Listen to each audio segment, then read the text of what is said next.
Cindrillon. Cindrillon, Madame, Monsieur. Still practicing. It's our new Cinderella book today. Told you this one's going to be the most challenging for me to read, so no making fun. I'm going to do my best. This is Cindrillon, and it is the Cinderella story that is the origin story that it comes from as the Caribbean. So this is along the ocean. It's very tropical where its setting is, and they speak a lot of French. So there's some words in here that I'm still not sure how to pronounce. So we're going to read Cindrillon today. It's by Robert de Sanssouci and illustrated by Brian Pinkney. Okay? So as we're reading it, I want you to think about the other books that we've read this week. We had Adelita, we had The Rough-Faced Girl, Mufaro's Beautiful Daughters, and what did we read yesterday? The Egyptian Cinderella. I need to put that back up there. So we have those 4 other books that we've already read. So we're going to add this to our collection. So this is the beginning of the story. It's kind of a little prelude. I'm going to let you listen to it first and tell me what you think. You may think you know this story. I'm going to tell you, but you have not heard it for true. I was there, so I will tell you the truth of it. Here now. So we would call her a narrator. This is the person that's telling us the story, and she's giving us a little warning beforehand. You may think you know this story, but you haven't heard it for real. So I'm going to tell you now. Just giving us a little bit of a warning. All right. I lived on a green, green island in the so blue Mer des Antilles, the Caribbean Sea. Long ago, when I was a child, my family was poor. When my mother died, she left me only one thing, a wand of mahogany. Mahogany. Have you ever heard that word? It's a type of wood. It's a really hard type of wood. Really, things that are made out of mahogany are last a long time. 3 taps will change one thing into another, my mother had whispered to me, but only for a short time, and the magic must be used to help someone you love. Of what good use this was to an orphan like me, who every day struggled to find shelter and fill her belly, I had no use for this wand. And I had no one to love and no one who loved me. When I grew up, I worked as a blanchisseuse. A blanchisseuse? It's a washerwoman, someone who washes clothes. Scrubbing other people's sheets and shirts at the riverside and drying them in the sun. Blanchisseuse. I need to work on my French. I think that's what I might need to do. One woman I worked for was very kind. I often nursed her. She was always sickly, the poor creature. In thanks, she made me a nanin, a godmother for her baby girl, Cindrillon.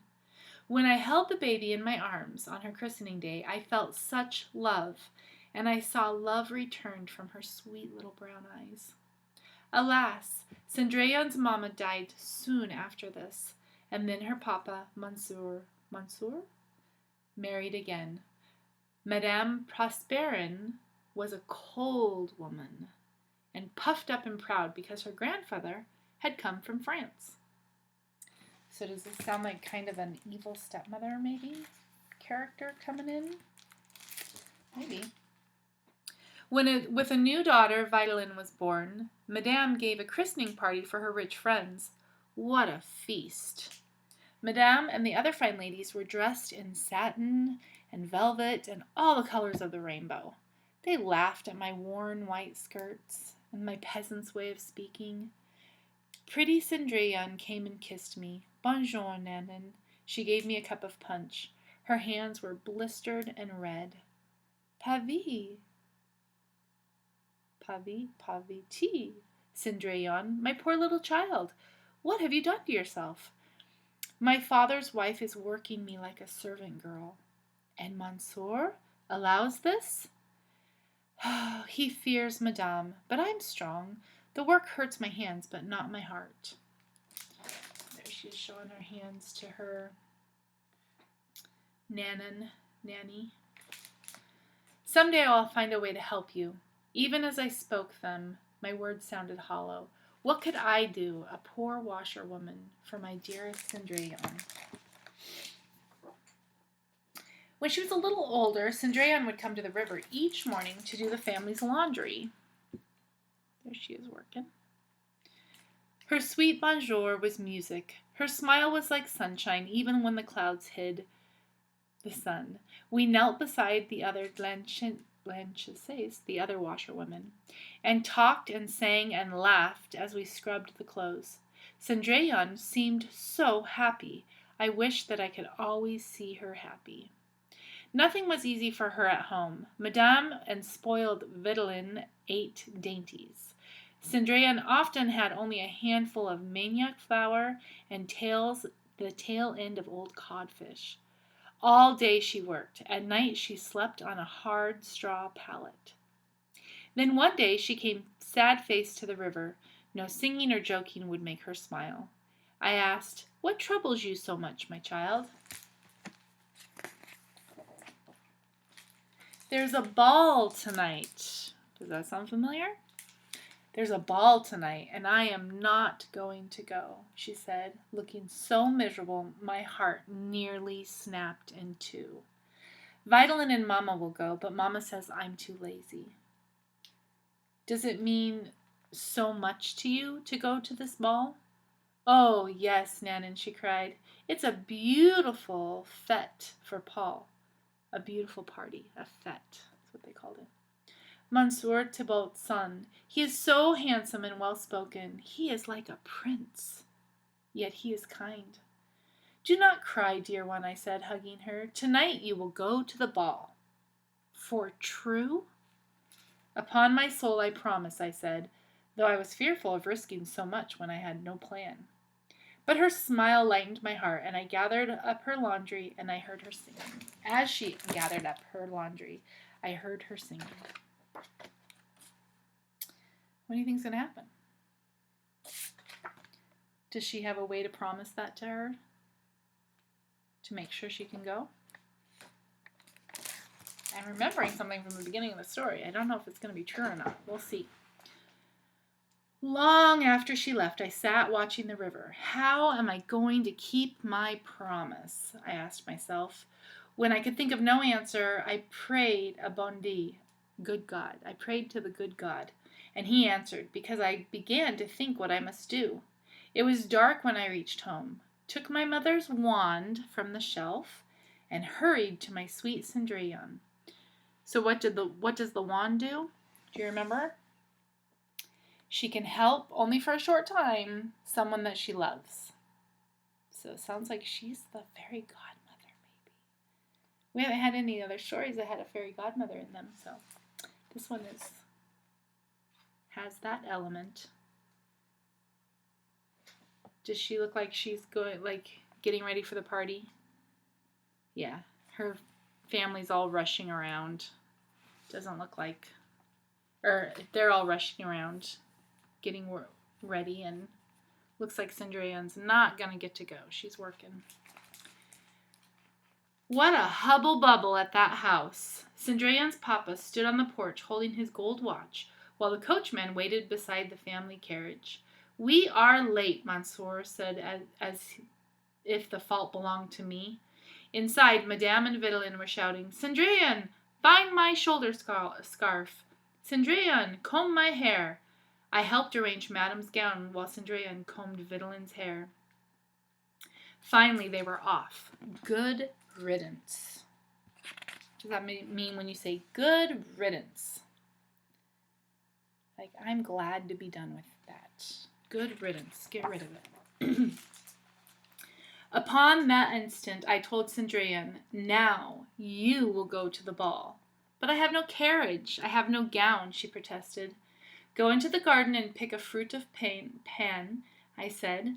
The child looked at me as if she thought my poor Nanan has gone mad. But she found a big, round breadfruit.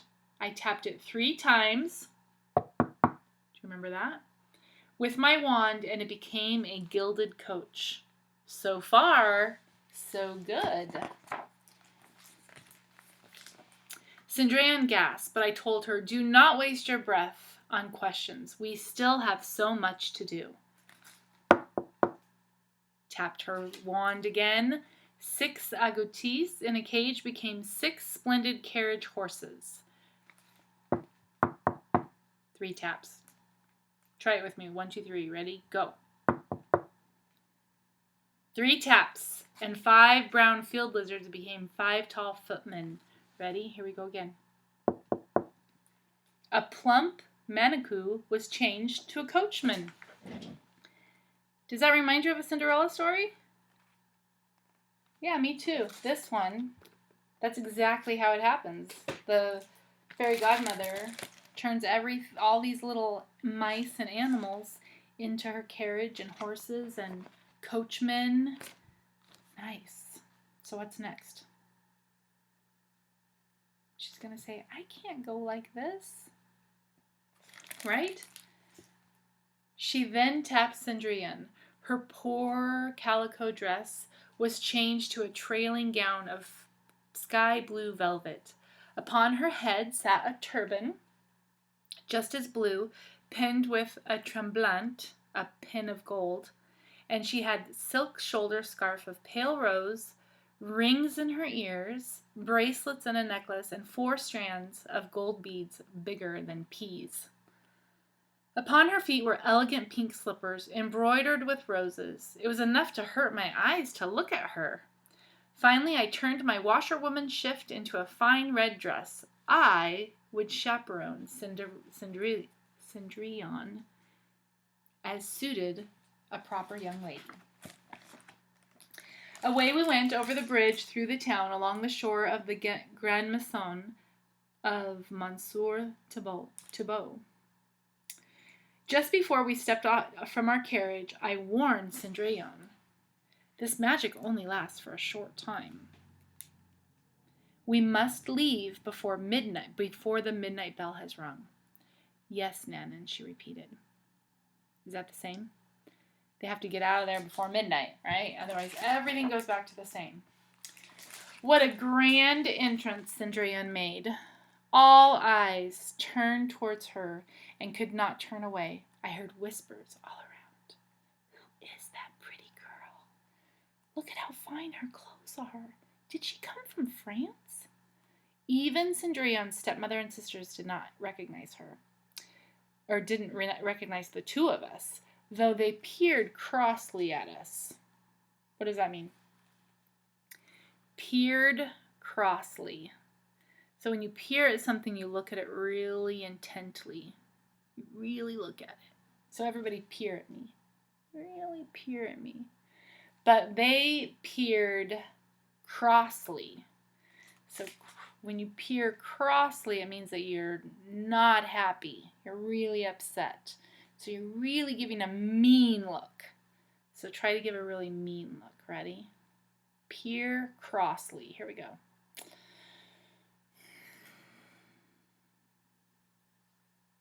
I had to let my breath out when I said that one, to be mean. Get it all out.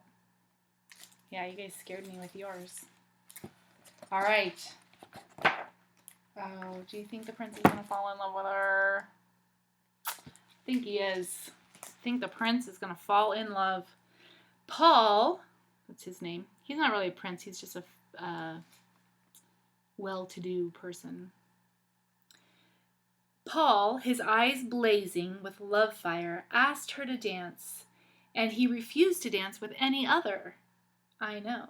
I watched as I ate. And oh, what fine food I helped myself to as I watched the handsome couple. Even chocolate sherbet. Oh my goodness. Cindrillon was so happy, and I was happy seeing her so, that we forgot to watch the time. Suddenly I heard distant bells strike the first chime of midnight, astonishing all with my rudeness. Astonishing all with my rudeness. Makes more sense. I grabbed Cindrillon's hand and cried, "It is nearly midnight. We must go." For a moment I feared that she would not obey. Then she turned and we ran towards the door. Paul cried, "Wait! I don't even know your name." He ran after us, but guests and servants, confused by such running and shouting, blocked his way. As it was, we barely escaped to our carriage because Cindrillon stumbled on the stair and she left something behind. What did she leave behind? One embroidered slipper. You're right. You knew that was coming. Off we sped as I counted the chimes. And the moment I heard the 12th stroke, we found ourselves in the dusty road besides the smashed bread fruit. Around us, agoutis and lizards and a fat manicou scurried into the brush. So the agoutis are these little almost like little squirrels. Sorry, you can't see there. And then the lizards. And this must be a manicou. There's only one of them. He was the driver. We walked home like two ragged washerwomen. Our fine clothes were gone, all except for Cindrillon's one pink slipper. She got to keep the slipper. She took it off, saying, I will keep this to remind me of this night. I will keep this to remind me of this night. Beautiful night, and the happiness I will never know again. But, I said, I will help you visit Paul again. She shook her head. I see now that it was not Cindrillon he fell in love with. He was under the spell of your wand. When the magic goes, the love too will fade from his eyes. Alas, I said, my plans have come to nothing. I cannot give you the gift of love that would change your life for true. Dear godmother, she said, kissing my cheek, you gave me the night, and that is enough. I did not see Cindrillon at the river the next day. When I called to the house, I found that she was in bed. Madame and Videlin said she was being lazy, but I saw that she was sick, with a broken heart. I stroked her brow for a good long time until I heard a great commotion. What's a commotion? Do you know what it is? Have you ever made a great commotion?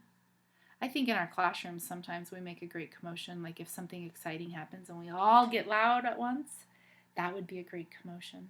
So she heard a great commotion, like a bunch of stuff happening downstairs. When she looked for the cause, she found Paul had arrived. He was followed by a footman carrying Cindrillon's lost pink slipper on a satin pillow. To Madame and Videlin he explained, I am searching for the lovely stranger who was at the fête, the party, last night. This is her slipper.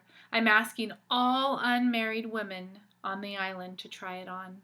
I will wed the one whose foot it fits.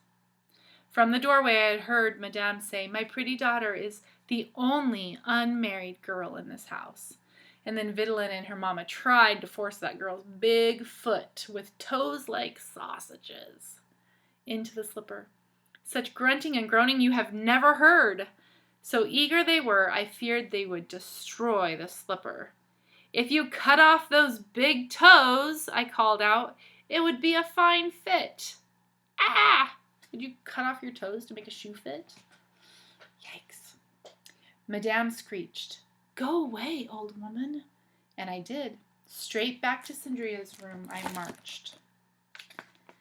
She gonna get Cindrillon? What do you think? Give me a thumbs up if you think she's gonna get to try the shoe on. That would make the most sense, right? If it's a Cinderella story, she needs to be able to try on the shoe. So let's see. Now, child, if you love me, I said to her, do this one thing for me. Please get out of bed and go down to the hall. She put a shawl around her cotton shift. Barefoot, she went into the hall, where panting Madame and sobbing Videlin had given up on trying on the shoe. Tapped my wand. To the astonishment of all, she appeared just as she had at the ball. No, godmother dear, she said, no more spells.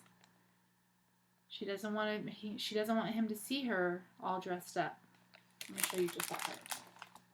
I'm trying to be careful with the book. So there she is. She tapped her wand. Why can't I do this? She tapped her wand, and she made her beautiful like she was at the ball. But what does Cindrillon say? No more magic. No more magic.